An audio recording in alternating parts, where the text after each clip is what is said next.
Hello दोस्तों, आज हम जानेंगे वीजीजी रामजी बिल के बारे में। तो इसका फुल फॉर्म है विकसित Bharat guarantee for employment and livelihood mission, जो कि रूरल में होता है। तो मनरेगा के स्थान पर प्रस्तावित ग्रामीण रोजगार एवं आजीविका गारंटी कानून के बारे में जानेंगे। तो पहले हम इंट्रोडक्शन के बारे में जान लेते हैं। तो भारत में ग्रामीण रोजगार की बात हो और महात्मा गांधी राष्ट्रीय ग्रामीण रोजगार गारंटी अधिनियम, जिसको हम मनरेगा कहते हैं, 2005 में जो हुआ था, उसका नाम न आए यह संभव नहीं है। तो यह कानून आज़ादी के बाद भारत का सबसे बड़ा सामाजिक सुरक्षा कानून माना जाता है। लेकिन बदलती अर्थव्यवस्था, तकनीकी क्रांति, जलवायु परिवर्तन, ग्रामीण शहरी असमानता, पलायन और विकसित भारत 2047 का लक्ष्य भी है।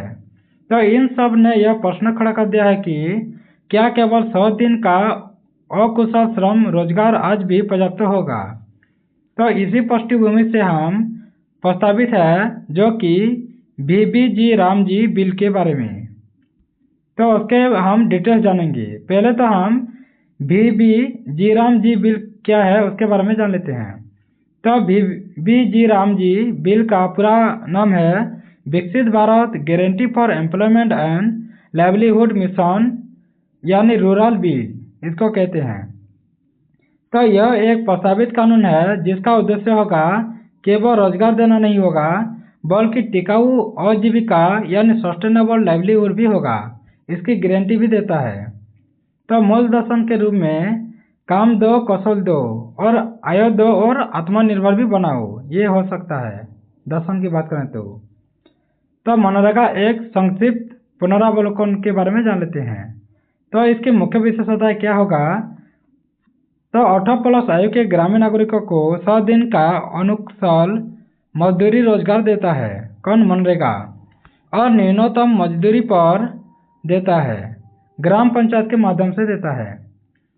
तो ऐतिहासिक उपलब्धियां के बारे में जाने तो मनरेगा की करोड़ों ग्रामीणों को रोजगार देता है, महिला भागीदारी 55% तक देता है, और ग्रामीण परिसंस्था यानी संपत्तियां जैसे तालाब, सड़क, मेड़, ये सब, और सूखा बाढ़ में सुरक्षा कवच भी देता है।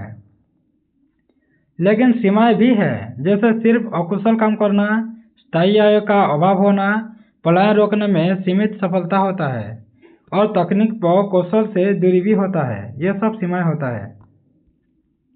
उसके बाद वीजीजी रामजी बिल लाने की जरूरत क्यों पड़ गई।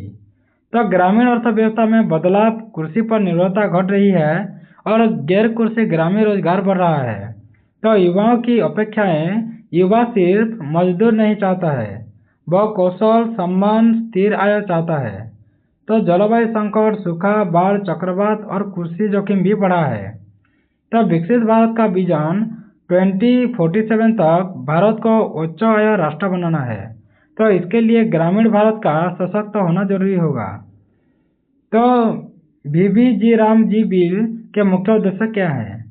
तो ग्रामीण परिवारों को न्यूनतम आय की सुरक्षा देना, अकुशल, अर्धकुशल और कुशल को रोजगार देना, आजीविका आधारित मॉडल अपनाना, ग्रामीण उद्यमिता को बढ़ावा देना, पलायन पर रोक लगाना, महिला व युवा को सशक्तिकरण करना, जलवायु अनुकूल रोजगार देना।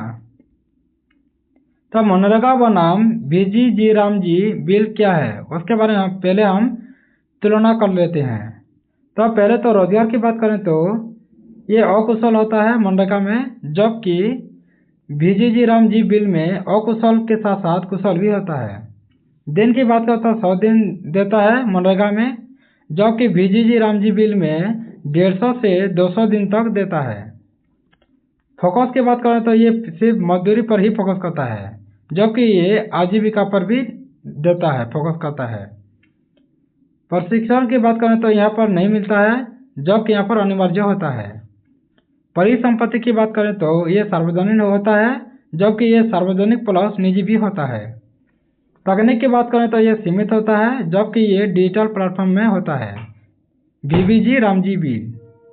उसके बाद स्वरोजगार की बात करें तो यहाँ पर नहीं मिलता है, जबकि यहाँ पर प्रमुख लक्ष्य बन जाता है। उसके बाद रोजगार से आजीविका तक का बदलाव कैसे होगा। तो रोजगार की बात करें तो अस्थाई में मजदूरी और आधारित होगा, अस्थाई में होगा और मजदूरी आधारित होगा। आजीविका की बात करें तो लाइवलीहुड की बात करें तो दीर्घकालिक होगा, आय सृजन होगा और आत्मनिर्भरता भी बढ़ेगा। VBG रामजी बिल इसी दर्शनात्मक बदलाव का प्रतीक भी होगा। तो प्रस्तावित रोजगार के प्रकार क्या होंगे?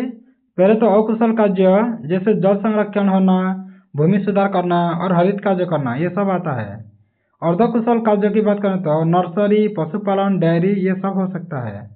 कुशल कार्यों की बात करें तो ग्रामीण IT सेवा, मरम्मत करना, डिजिटल सेवा केंद्र, ये सब हो सकता है।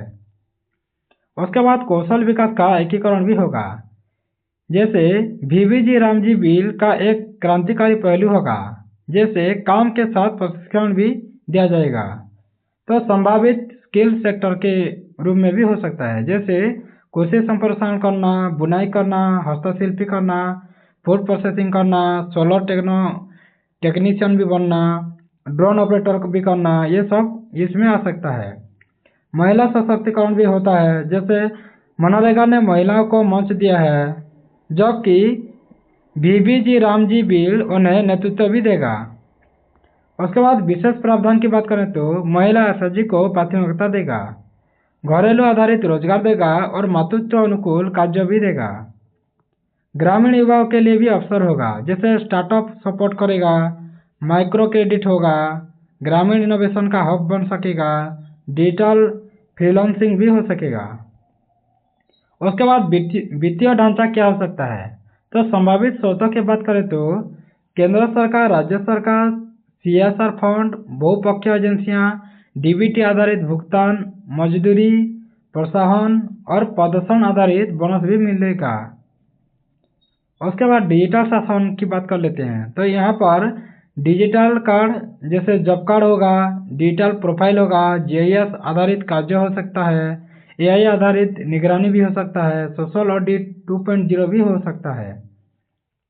उसके बाद पर्यावरण और जलवायु अनुकूलता की बात करें तो VBG Ramji bill equal to green job mission भी हो सकता है, कार्बन न्यूट्रल कार्य भी हो सकता है, जल स्मार्ट कृषि भी हो सकता है, वृक्षारोपण आधारित आय भी मिल सकता है। यहाँ पर संभावित चुनौतियाँ क्या क्या हो सकता है इन पर? तब वित्तीय बोझ बढ़ सकता है, राज्यों की क्षमता भी जोरों से हो सकता है, क्योंकि केंद्र सरकार ने कहा कि राज्यों ही बहुत पैसे देंगे। उसका भ्रष्टाचार का खतरा भी बढ़ेगा, डिजिटल डिवाइडेड भी हो सकता है। कुछ लोग आलोचना भी करते हैं, जैसे क्या यह मनरेगा को कमजोर करेगा, निजीकरण का डर भी रहता है और अमीर राज्यों को अधिक भी लाभ होगा। उसके बाद राजनीतिक और संघीय प्रभाव भी पड़ेगा, जैसे केंद्र राज्य संबंध, पंचायतों की भूमिका और नई राजनीति का आधार भी ये सब बदल सकता है। तो अंतर्राष्ट्रीय तुलना के बारे में देख लेते हैं। तो चीन में क्या होता है, ग्रामीण उद्योग मॉडल चलता है। ब्राजील की बात करें तो बोल्सा फैमिलिया के बारे में चलता है ये मॉडल। उसके बाद दक्षिण अफ्रीका की बात करें तो EPWP के मॉडल की तरह चलता है। VBG रामजी बिल इनसे आगे जाने का प्रयास भी कर रहा है। उसके बाद विकसित भारत 2047 में भूमिका क्या निभा सकता है? तो जब गांव मजदूर होगा तभी भारत का विकसित भी होगा। तो VBG Ramji bill equal to ग्रामीण भारत का ब्लूप्रिंट भी हो सकता है। तो इसमें हम निष्कर्ष ये कह सकते हैं कि VBG रामजी बिल केवल एक कानून नहीं होगा, बल्कि सोच में बदलाव होगा, नीति में क्रांति आएगी और ग्रामीण भारत का पुनर्जागरण भी हो सकेगा। तो यदि इसे पारदर्शी, सहयोग और न्यायसंगत तरीके से लागू किया जाता है तो यह मनरेगा से भी बड़ा ऐतिहासिक कदम साबित हो सकता है। Thanks for watching. अगर ऐसे वीडियो आपको अच्छा लगता है तो सब्सक्राइब कर दें, बेल आइकन दबा दें, लाइक करें, शेयर करें और वीडियो आपको कैसा लगा कमेंट बॉक्स में जरूर कमेंट करें। धन्यवाद।